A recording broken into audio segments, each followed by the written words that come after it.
بهارات الشاورما مرة لذيذة وسهلة وسريعة.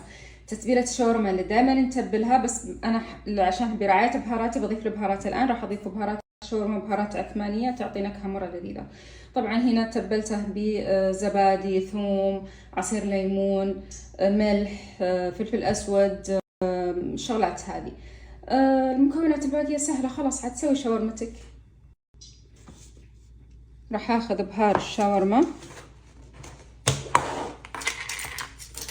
وهذا بهار الشاورما، وراح ناخذ منه ونحط على الدجاج حقنا اللي قطعناه. وايضا راح استخدم البهارات العثمانية، وراح احط منها وبس. نخلط هذه المكونات كلها مع بعض، وخلي تتبيلتك تتبل اقل شيء ساعة، اقل شيء يعني. هنا بنات نحط الدجاج. شوفوا بنات هنا ما شاء الله تبارك الله، شوفوا بدأت تاخذ لها تحمير، بس لسه ترى الدجاج مستوى مرة. فأنا ايش راح اسوي؟ راح اضيف البصل. اذا تحبونه كرنشي قطعوه طويل، تعرفون العيال ما يحبونه اصلا ولا يبون حتى يشوفونه، فبضيفه لحد ما يذبل ويستوي تماما مع الشاورما. بضيف شوي هردة طحينة، قالت معي شوي راح احطها. راح اضيف بقدونس، بدي اكثر بقدونس. المخلل بضيفه بعدين. خلص البطاطس قد حبة، طبعا المهم اني انا احب ابخره. ما تحبينها الفقرة لا تسوينها، مش ضروري.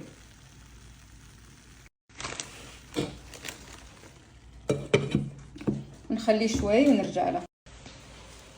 البطاطس خلص، راح احط عليه من مجموعة توليفة بهارات البطاطس، لذيذة مع كل شيء.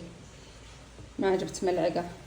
لذيذة مع كل شيء بنات، ألذ بهارات بطاطس ممكن تاكلينها في حياتك صراحة. يمي يمي يمي يمي يمي. بعد تكة يا لذاذتها. سووها مع البطاطس المهروسة، البطاطس المقلية، البطاطس المشوية، حتى مع أطباق البيض مرة لذيذة. شوفوا بنات هنا أخذت خبز البراتة، وهذه الشاورما حقتي اللي أنا جهزتها وسويتها ومحمرة مقمرة ومبخرة، وراح أحطها هنا على خبز البراتة هذا اللي أنا سويته، عفوا اللي جهزته. حطي كمية لا بأس فيها حلوة يعني. وبحط عليها جبن الموتزاريلا اختياري. نضيف عليها البطاطس، كل شيء بنضيفه عليها الحين.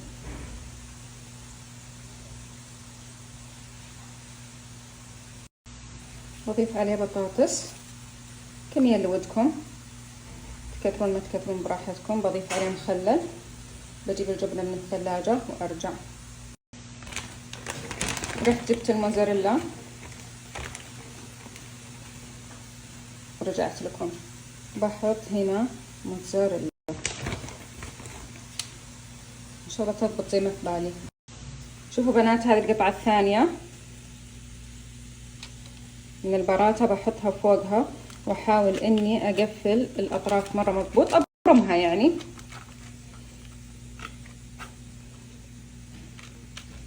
الان راح ابرمها. طبعا مسوية ثنتين بس بسوي اكثر طبعا اكيد. راح نبرم الاطراف علشان ما تنفتح معاي وقت الخبز، وندخلها الفرن. لا تدهنينها ولا بشيء، خلينا نكملها كاملة.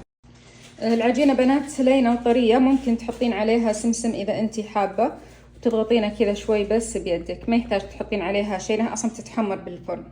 هنا شوفوا هنا بنات ما شاء الله تبارك الله خلصت، ودي إنها تبرد تكة، وبعدين راح أقطعها بالنص ونسوي لها أحلى جلسة تصوير. قطعت واحدة، ودي تشوفونها كذا من داخل ما شاء الله تبارك الله كيف شكلها. طيب خلوني أكمل باقي. تقدرون تقطعونها أرباع وتقدمونها، أو تقطعونها أنصاص براحتكم. طبعا احنا بنتغداها اليوم فما أدري، شكلي بخليها أنصاص. من اللي يتذوق؟ جيلة بحقها. خذها.